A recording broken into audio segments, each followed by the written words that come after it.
Biboong. Aku hanya memikirkan satu peraturan penting. Kenapa kau lakukan hari ini kalau kau bisa melakukannya besok? Hahaha. Few moments later.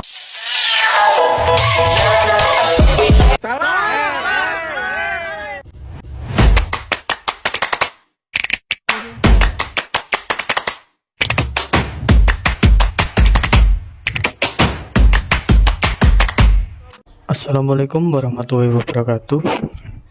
Perkenalkan, nama saya Muhammad Iqbal Maulana dengan NIM 22262011041 dari Universitas Bojonegoro, Prodi Teknik Industri. Di sini saya akan menjelaskan materi tentang analisis supply chain management udang di Mauro Sunur, Kecamatan Sabaris, Kabupaten Padang, Pariaman, dengan dosen pengampu Bapak Rizky Istighfarinata SST MT. Materi yang pertama, saya akan menjelaskan tentang sejarah objek penelitian udang di Mauro Sunur, Kecamatan Sabaris, Kabupaten Padang, Pariaman. Indonesia sebagai salah satu negara penghasil udang terbesar mengalami pertumbuhan signifikan dalam industri perikanan, khususnya udang Faname. Pada tahun 2023, Indonesia berada di peringkat keempat sebagai eksportir udang setelah Ekuador, India, dan Vietnam. Provinsi Sumatera Barat memiliki potensi besar untuk budidaya udang dengan lahan yang luas, namun hanya sebagian kecil yang dimanfaatkan. Mauro Sunur menjadi salah satu tempat lokasi yang strategis untuk pengembangan tambak udang. Tambak udang Nazifram didirikan pada Agustus 2019 dengan mulai beroperasi pada Januari 2022. Selama periode awal, Nazifram mengalami peningkatan produksi yang signifikan. Namun, pada mulai tahun 2022, tambak ini menghadapi berbagai tantangan termasuk penurunan produksi akibat penyakit dan fluktuasi harga. Tantangan yang dihadapi termasuk kenaikan biaya operasional, masalah kesehatan udang, dan ketidakstabilan pasar. Kementerian Kelautan dan Perikanan (KKP) telah mendorong inovasi untuk meningkatkan produktivitas, termasuk adopsi teknologi otomatisasi dan revitalisasi tambak tradisional. Provinsi Sumatera Barat memiliki potensi besar untuk budidaya udang dengan lahan yang luasnya, namun hanya sebagian yang dimanfaatkan. Mauro Sunur menjadi salah satu lokasi yang strategis untuk pengembangan tambak udang.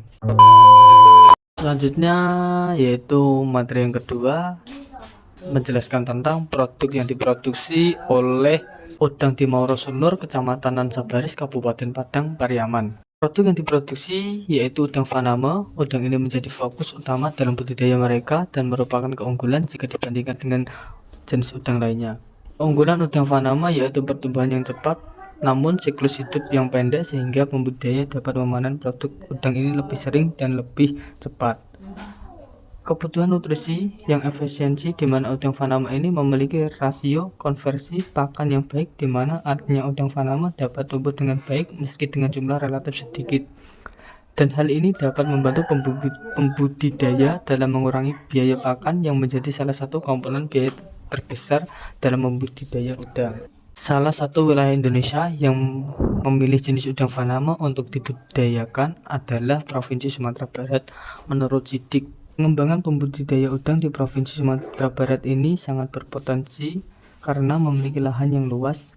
Potensi tambak perikanan air panyau di Sumatera Barat seluas 7.700 hektar. Tetapi yang baru dimanfaatkan hanya seluas 150 hektar untuk udang Faname.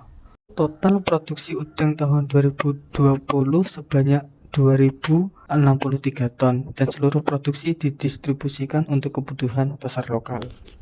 Selanjutnya, materi ketiga, saya akan menjelaskan tentang aliran fisik proses produksi yang terdiri dari 6 bagian.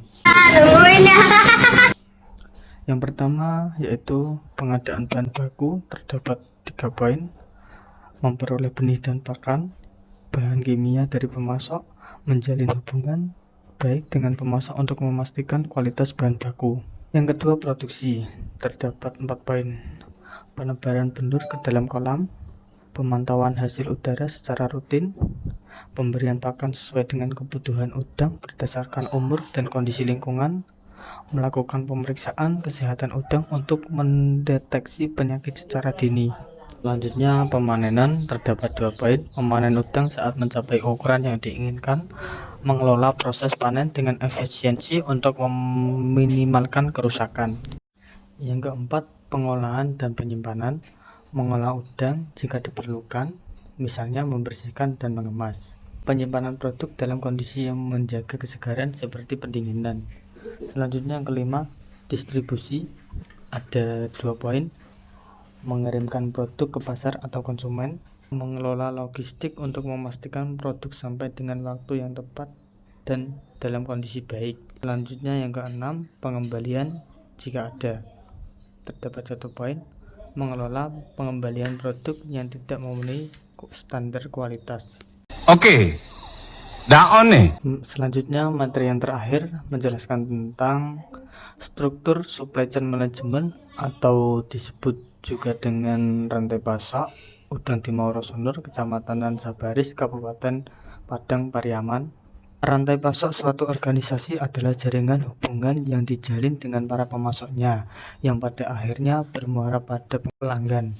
Setidaknya ada 3 organisasi atau orang yang berpartisipasi dalam aliran hulu dan hilir rantai pasok, yaitu barang, jasa, uang, dan informasi dari pemasok ke konsumen.